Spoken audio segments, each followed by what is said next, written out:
নৈরাজ্যপুর? যাদবপুর তো চিরদিনই মাওবাদীদের আখড়া, कम्युनिस्टদের আখড়া।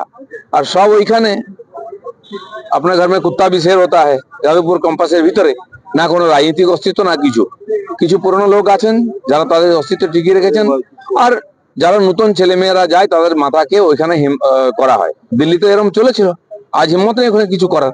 সেই জন্য পশ্চিমবাংলার শিক্ষা ব্যবস্থা যারা জলাঞ্জলি দিয়ে দিয়েছে, অন্তর্জলিতে পাঠিয়ে দিয়েছে, তাদের কাছ থেকে আমরা আশা করি না এরা যাদবপুরের পরিবেশ পরিবর্তন করবে।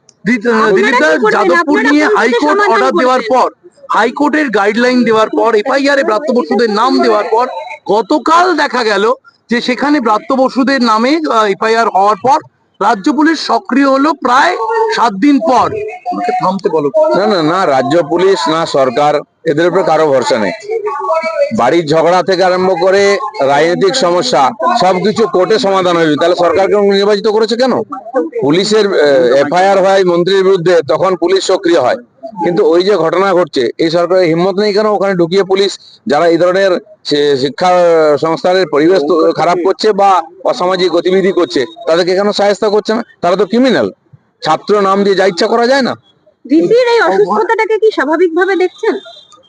দেখুন, কি হয়েছে না হয়েছে, আমি তো ডাক্তার নই। এ ধরনের অনেক ঘটনা হয়, অসুবিধা হলে সেখান থেকে দায়িত্ব থেকে সরে গিয়ে নিজেকে সুরক্ষিত করার জন্য অনেকে এই ধরনের করে থাকেন। যদি অসুস্থ হয়ে থাকেন, একটা চিন্তার বিষয় আছে। বেশি অসুস্থ হয়ে গেলে ইউনিভার্সিটি চলবে কি করে, বা এটা চলতে দেওয়া হচ্ছে কেন? পশ্চিম মেদিনীপুর